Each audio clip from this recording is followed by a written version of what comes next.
پیارے دوستو، کچھ لمحے ایسے ہوتے ہیں جب تاریخ کا پہیہ اچانک رک جاتا ہے، جب دنیا کے نقشے پر ایسی لکیریں کھینچی جاتی ہیں جو صدیوں تک مٹائی نہیں جا سکتی، جب ہوا میں ایسی خبریں تیرتی ہیں جنہیں سن کر انسان کا دل بیٹھ جاتا ہے اور ذہن سوچنا بھول جاتا ہے۔ آج کا یہ لمحہ بھی ایسا ہی ہے۔ ایران نے اسرائیل کے وزیر اعظم نیتن یاہو کے گھر اور اسرائیل کے ایئر چیف کے ٹھکانے پر خیبر شکن بیلسٹک میزائل سے حملہ کیا، اور ابھی تک یہ تصدیق نہیں ہو سکی کہ نیتن یاہو زندہ ہے یا مارا گیا۔ پیارے دوستو، یہ محض ایک فوجی حملے کی خبر نہیں، یہ اس پوری داستان کا وہ باب ہے جو دہائیوں سے لکھا جا رہا تھا، جو خاموشی سے تیار ہو رہا تھا اور جو آج پوری دنیا کے سامنے کھل کر آ گیا ہے۔ آج کا یہ واقعہ نہ صرف مشرق وسطیٰ بلکہ پوری دنیا کی سیاست، معیشت و تاریخ کو ہمیشہ کے لیے بدل سکتا ہے، اور جو لوگ یہ سمجھتے ہیں کہ یہ ایک عام جنگی واقعہ ہے وہ اس کی گہرائی کو نہیں سمجھتے۔ پیارے دوستو، اس بات کو سمجھنے کے لیے ہمیں تھوڑا سا پیچھے جانا ہوگا۔ ایران کے سپریم لیڈر آیت اللہ خامنائی شہید ہو چکے ہیں۔ یہ شہادت محض ایک لیڈر کا جانا نہیں، جو لوگ انہیں قریب سے جانتے تھے، جنہوں نے ان کی آنکھوں میں وہ نور دیکھا جو بہت کم لوگوں کو نصیب ہوتا ہے، وہ جانتے ہیں کہ یہ کتنا بڑا سانحہ ہے۔ خامنائی صاحب علامہ اقبال کے عاشق تھے، وہ فارسی اشعار سناتے تھے اور ان کی آنکھوں میں آنسو آ جاتے تھے۔ وہ مشرق کے درخشندہ ستاروں سے محبت کرتے تھے، جنہوں نے امت مسلمہ کو بیدار کرنے کی کوشش کی۔ وہ انقلاب کی سالگرہ میں ہزاروں لوگوں کے سامنے کھڑے ہوتے اور ان کی آنکھوں میں ایک عجیب سی چمک ہوتی تھی، ایک ایسی چمک جو یقین کی گہرائی سے پیدا ہوتی ہے۔ دوستو، ایسے لوگ صدیوں میں پیدا ہوتے ہیں اور جب وہ جاتے ہیں تو ایک خلا پیدا ہو جاتا ہے جو فوری طور پر نہیں بھرتا، لیکن تاریخ نے ثابت کیا ہے کہ جب کوئی قوم نظریے کے لیے لڑتی ہے تو اس کے لیڈروں کو مارنے سے وہ نظریہ مرتا نہیں، وہ اور مضبوط ہو جاتا ہے اور جڑیں اور گہری ہو جاتی ہیں۔ پیارے دوستو، جب ہم ایران کی تاریخ کو دیکھتے ہیں تو ایسی قوم کی کہانی نظر آتی ہے جس نے زندگی کے بدترین لمحات میں بھی گھٹنے نہیں ٹیکے۔ لوگ سوچتے ہیں کہ ایران کا انقلاب اچانک آ گیا تھا، لیکن اس کے پیچھے وہ صدیاں ہیں جب ظلم کی انتہا ہو گئی تھی۔ شاہ ایران کے دور میں ساواک نامی خفیہ ایجنسی عوام پر وہ مظالم ڈھاتی تھی جنہیں سن کر رونگٹے کھڑے ہو جاتے تھے۔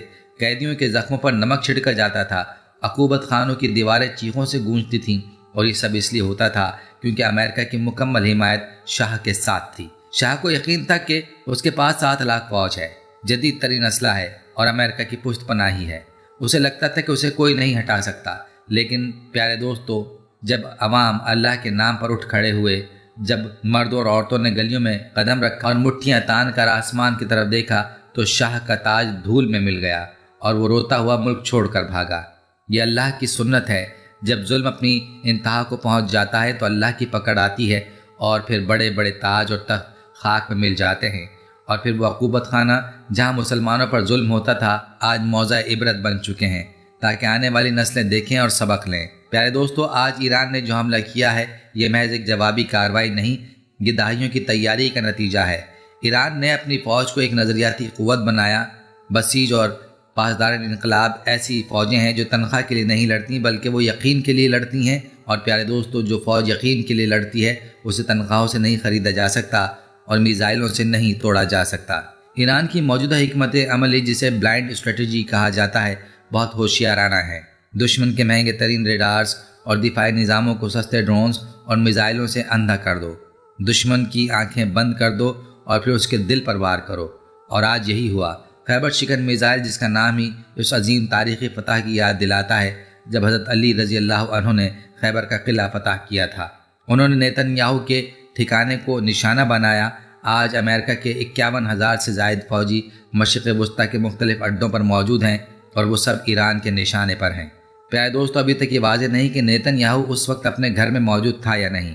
خبریں آ رہی ہیں کہ اسرائیل کے بیشتر وزراء اور مشیروں کو پہلے ہی جرمنی بھیج دیا گیا تھا، اکثریت کو وہاں منتقل کر دیا گیا تھا۔ اگر نیتن یاہو جرمنی میں نہیں تھا تو اس کا مطلب ہے کہ ایران کو اس کی موجودگی کی اطلاع تھی اور حملہ سوچ سمجھ کر کیا گیا۔ اور پیارے دوستو، اتنی درستگی کے ساتھ یہ حملہ صرف ایران کی اپنی طاقت سے نہیں ہوا ہوگا، اس کے پیچھے وہ عالمی اسٹریٹجی کھیل بھی ہے جس میں روس اور چین اپنا حصہ ڈال رہے ہیں۔ لیکن اصل سوال یہ نہیں کہ نیتن یاہو مارا گیا یا نہیں، اصل سوال یہ ہے کہ جو جنگ شروع ہو چکی ہے وہ اب کہاں رکے گی اور اس کے اثرات کیا ہوں گے۔ اور پھر پیارے دوستو، ایک ایسی بات سامنے آئی ہے جس نے پوری دنیا کو چونکا دیا۔ امریکہ کے پینٹاگون نے خود امریکی کانگریس کو بتایا کہ ڈونلڈ ٹرمپ نے جو جواز دیا کہ ایران حملہ کرنے والا تھا، اس لیے ہم نے پہلے حملہ کیا، وہ جھوٹ ہے۔ امریکی فوج کے جرنیلوں نے اپنے ہی صدر کو جھوٹا قرار دے دیا۔ انہوں نے کہا کہ ہم نے اس سے منع کیا تھا لیکن اس نے حملے کا حکم دے دیا۔ پیارے دوستو، یہ لمحہ امریکہ کی تاریخ کا ایک انوکھا موڑ ہے۔ جب کسی ملک کی فوج اپنے ہی سیاسی قیادت کو جھوٹا کہہ دے تو سمجھ لیں کہ اس سلطنت کے اندر دراڑیں پڑ چکی ہیں، اور جس سلطنت کے اندر دراڑیں پڑ جائیں اس کا زوال قریب ہوتا ہے۔ تاریخ میں روم کی سلطنت بھی ایسے ہی گری تھی، اندر سے کھوکھلی ہو گئی اور پھر باہر کی آندھی نے اسے مٹا دیا۔ پیارے دوستو، سعودی عرب کے سرکاری حکام نے لائیو ٹیلی ویژن پر آ کر وہ باتیں کہیں جو پہلے کبھی نہیں کہی گئی تھیں۔ انہوں نے کہا کہ ہم نے امریکہ کو اپنی سرزمین پر فوجی اڈے اس لیے دیے تھے کہ ہماری حفاظت کرو، لیکن امریکہ نے ہمارے اڈے استعمال کیے، ہمیں اکیلا چھوڑا اور جا کر اسرائیل کی حفاظت شروع کر دی۔ انہوں نے کہا کہ ہماری تیل کی ریفائنریاں جل رہی ہیں، ڈرون رک نہیں رہے، ہوائی پروازیں بند ہو گئی ہیں، ہماری معیشت تباہ ہو رہی ہے اور امریکہ بھاگنا چاہتا ہے۔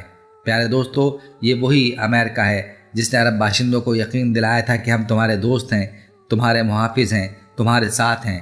آج جب آزمائش کا وقت آیا تو وہ دوستی کہاں گئی؟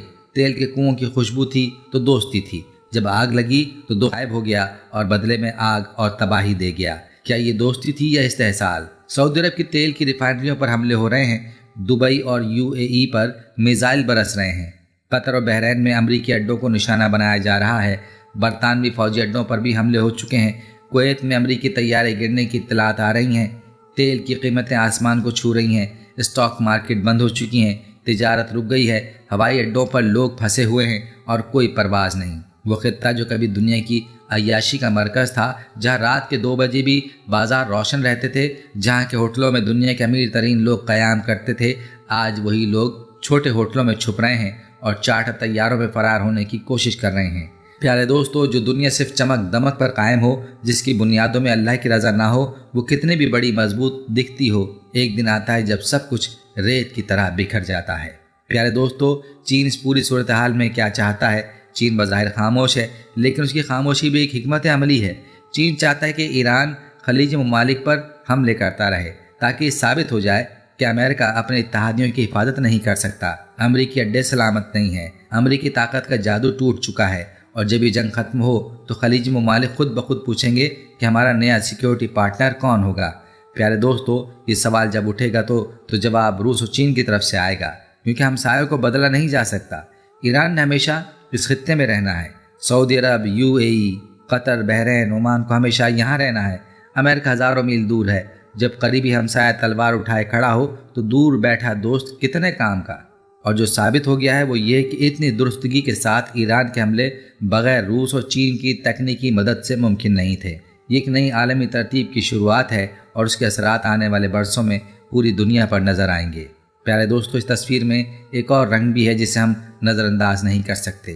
اسرائیل کا اصل مقصد کیا ہے؟ اسرائیل کا خواب گریٹر اسرائیل کا قیام ہے۔ وہ ہیکل سلیمانی کی تعمیر چاہتا ہے، وہ مسجد اقصیٰ کو مٹانا چاہتا ہے اور اس راستے میں جو بھی آئے گا اسے تباہ کرنا چاہتا ہے۔ عرب دنیا کی تباہی اسرائیل کے لیے ایک موقع ہے کہ اس کا راستہ صاف ہو جائے، لیکن پیارے دوستو، ایران اس کے سامنے ایک مضبوط دیوار بن کر کھڑا ہے، چاہے اس دیوار سے اتفاق ہو یا اختلاف۔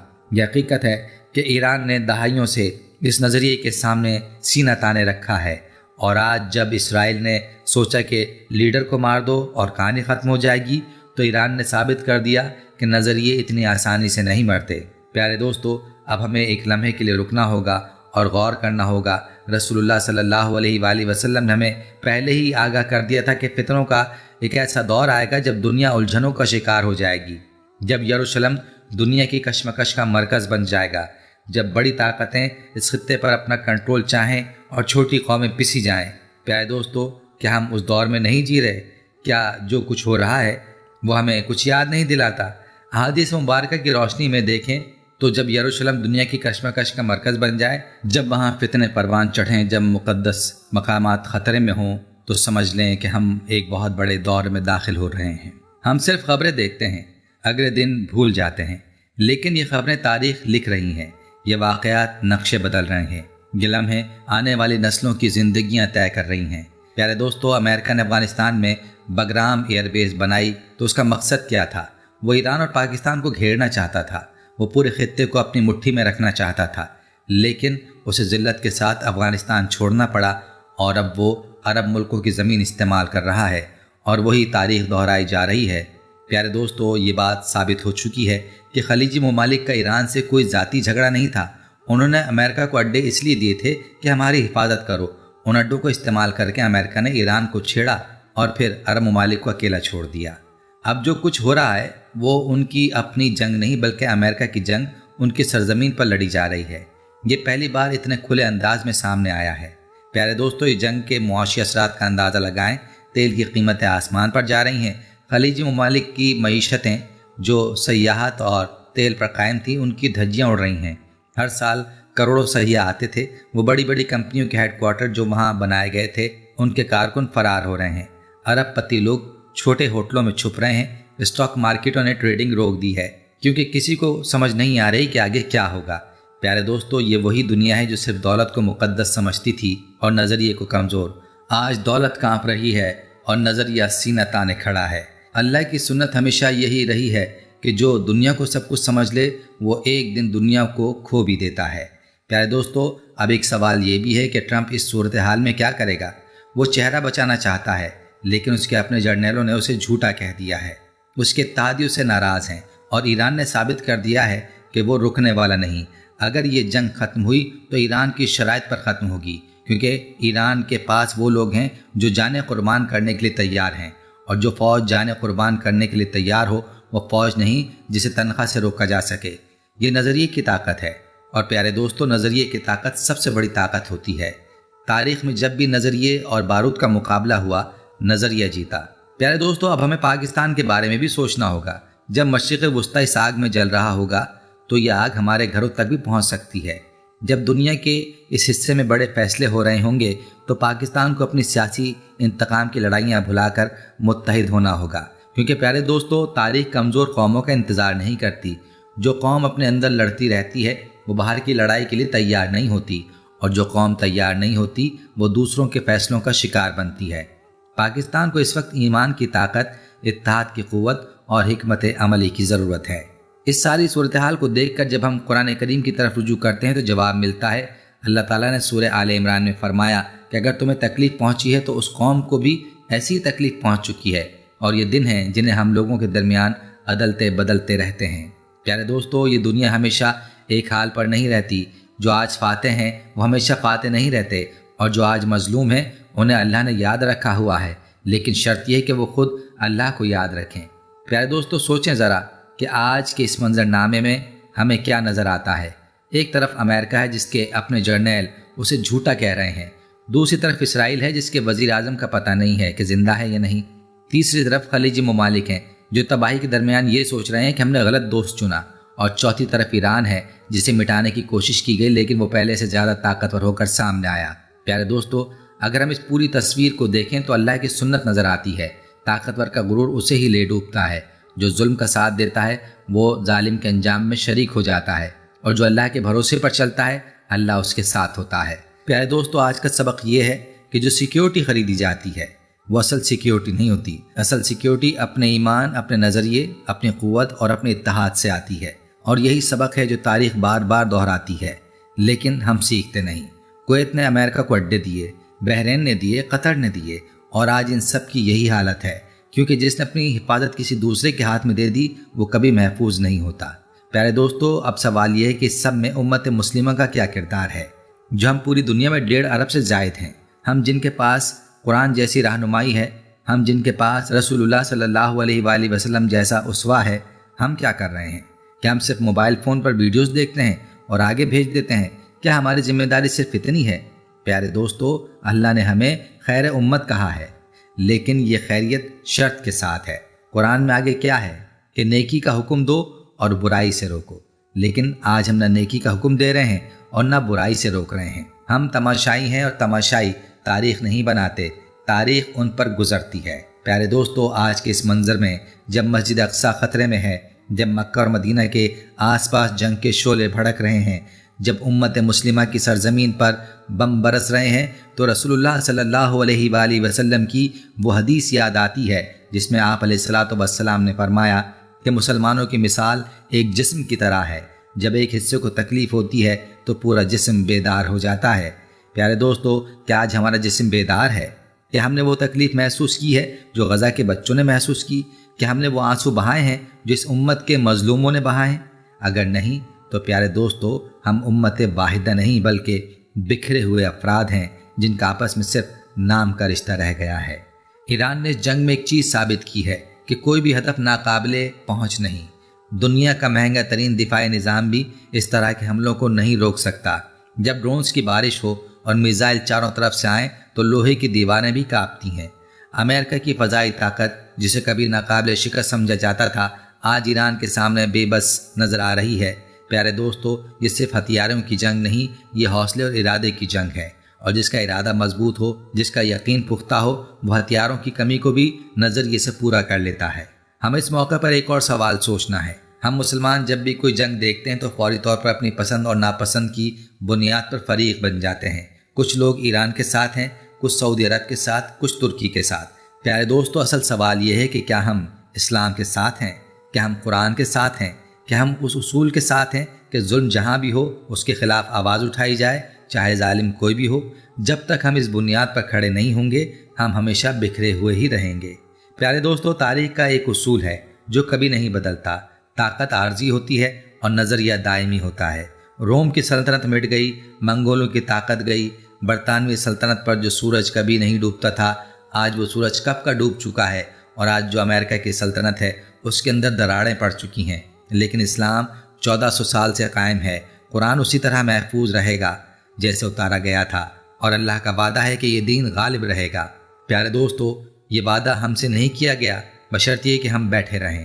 یہ وعدہ اس امت سے ہے جو اٹھے، جو جاگے، جو میدان میں آئے، جو ظلم کے سامنے کھڑی ہو اور حق کی بات کرے۔ آج ایران کا وہ جواب جو کسی کی توقع نہیں تھی، اس نے پوری دنیا کو بتا دیا کہ کمزور دکھنے والی قوم بھی جب بیدار ہو جائے تو بڑی سے بڑی طاقت کو حیران کر سکتی ہے۔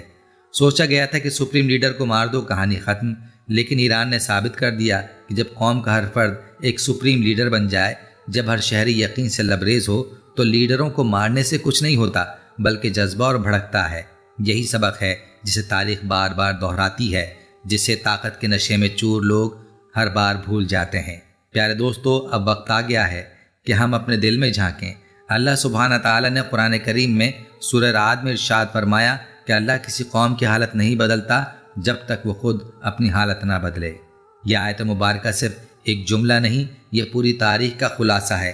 جن قوموں نے اپنی حالت بدلی، اللہ نے ان کی تقدیر بدل دی، اور جنہوں نے آرام اور غفلت کو چنا، وہ تاریخ کے حاشیے پر چلے گئے۔ آج ہم کہاں ہیں؟ کیا ہم اپنی حالت بدلنے کے لیے تیار ہیں؟ اس وقت مشرق وسطیٰ جل رہا ہے، غزہ کے بچے یتیم ہو رہے ہیں، فلسطین کی مائیں اپنے بچوں کی لاشیں اٹھا رہی ہیں، اور ہم موبائل فون پر یہ سب دیکھ کر اگلی ویڈیو پر چلے جاتے ہیں۔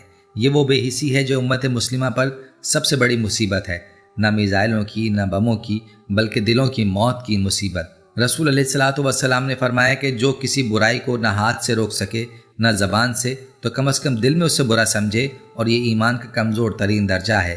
پیارے دوستو، کیا ہمارے دلوں میں ابھی وہ برا سمجھنے والی صلاحیت باقی ہے؟ پیارے دوستو، آج کے اس منظرنامے میں جب امریکہ کی ساکھ ٹوٹ رہی ہے، جب اسرائیل کی بنیادیں ہل رہی ہیں، جب خلیجی ممالک اپنے آپ کو ٹھگا ہوا محسوس کر رہے ہیں، تو ایک سوال بہت واضح انداز میں سامنے آتا ہے۔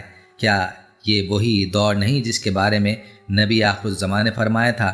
کیا یہ وہی زمانہ نہیں جب فتنے ایک کے بعد ایک آئیں گے، جب مسلمان پریشان ہوں گے اور راستہ نہیں ڈھونڈ پائیں گے، جب دنیا کی بڑی طاقتیں آپس میں ٹکرائیں گی اور کمزور قومیں ان کے درمیان پسیں گی؟ پیارے دوستو، اگر یہ وہی دور ہے تو پھر ہمیں بھی وہی کرنا ہے جو رسول اللہ صلی اللہ علیہ وآلہ وسلم نے اس دور کے لیے بتایا تھا۔ قرآن کو مضبوطی سے تھامنا، سنت کو اپنانا، اپنے رب کی طرف رجوع کرنا اور متحد رہنا۔ پیارے دوستو، اسلامی تاریخ میں ایسے کئی مواقع آئے جب امت مسلمہ کو لگا کہ اب سب کچھ ختم ہو گیا۔ جب منگول آئے تو لگا کہ اسلام مٹ جائے گا، جب صلیبی آئے تو لگا کہ بیت المقدس ہمیشہ کے لیے چھن گیا، جب اندلس گیا تو لگا کہ صدیوں کا نقصان پورا نہیں ہو سکتا۔ لیکن ہر بار ہوا کیا؟ اللہ نے کوئی نہ کوئی راستہ نکالا۔ صلاح الدین ایوبی جیسا مرد آیا جس نے بیت المقدس واپس لیا۔ منگولوں نے خود اسلام قبول کر لیا، اور وہ اسلام جسے مٹانے کی کوشش کی گئی وہ اور پھلا پھولا۔ پیارے دوستو، اللہ نے کبھی اپنے دین کو تنہا نہیں چھوڑا اور آج بھی نہیں چھوڑے گا، لیکن شرط یہ کہ ہم اللہ کے دین کو نہ چھوڑیں۔ آج اس جنگ میں، اس تباہی میں، اس انتشار میں ایک بات بہت واضح ہو گئی ہے کہ دنیا کی طاقتوں نے امت مسلمہ کو کبھی اپنے برابر نہیں سمجھا۔ انہوں نے ہماری زمینوں کو جنگ کا میدان بنایا، ہمارے وسائل کو لوٹا، ہمارے لیڈروں کو خریدا، ہمارے نوجوانوں کو فتنوں میں الجھایا، اور ہم نے خود بھی انہیں موقع دیا۔ ہم نے اپنی صفوں میں اتحاد نہیں رکھا، ہم نے اپنے دین کو پیچھے چھوڑ دیا، ہم نے دنیا کی چمک کو آخرت کی حقیقت پر ترجیح دی۔ پیارے دوستو، آج کا یہ منظر اس کا نتیجہ ہے، لیکن نتیجے کو دیکھ کر رونا کافی نہیں، سبب کو دیکھنا ہوگا اور سبب کو بدلنا ہوگا۔ رسول اللہ صلی اللہ علیہ وآلہ وسلم نے ایک حدیث میں فرمایا کہ قریب ہے کہ امتیں تمہارے اوپر ایسے جھپٹیں جیسے کھانے والے برتن پر جھپٹتے ہیں۔ صحابہ رضی اللہ عنہم نے پوچھا، کیا اس وقت ہماری تعداد کم ہوگی؟ آپ علیہ الصلوۃ والسلام نے فرمایا، نہیں، بلکہ تم اس وقت بہت زیادہ ہوگے، لیکن تم سیلاب کی طرح بے وزن جھاگ ہوگے، اور اللہ تمہارے دشمنوں کے دلوں سے تمہارا خوف نکال دے گا اور تمہارے دلوں میں وہن ڈال دے گا۔ صحابہ رضی اللہ عنہ نے پوچھا، وہن کیا ہے؟ آپ علیہ الصلوۃ والسلام نے فرمایا، دنیا کی محبت اور موت سے نفرت۔ پیارے دوستو، آج سے 1400 سال پہلے کہی گئی یہ بات آج حرف بحرف سچ ہو رہی ہے۔ 1.5 ارب مسلمان ہیں لیکن طاقت نہیں، وسائل ہیں لیکن اتحاد نہیں، زمینیں ہیں لیکن آزادی نہیں۔ کیا اس حدیث کو پڑھ کر ہمارا دل نہیں ہلتا؟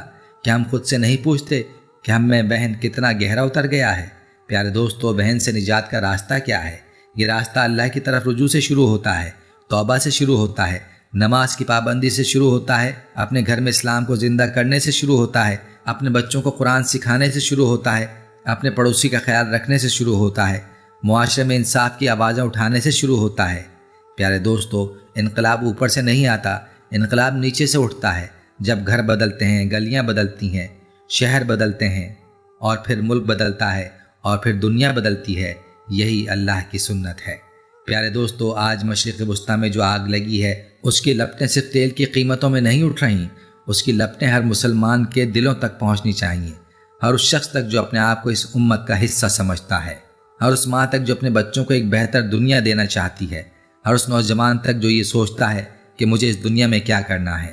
پیارے دوستو، جواب یہ ہے کہ اپنے اصل کی طرف واپس آؤ، اللہ کی طرف واپس آؤ، قرآن کی طرف واپس آؤ، رسول اللہ صلی اللہ علیہ وآلہ وسلم کے اسوہ کی طرف واپس آؤ، کیونکہ یہی وہ واپسی ہے جو تاریخ کو بدل سکتی ہے اور تقدیر کو پلٹ سکتی ہے۔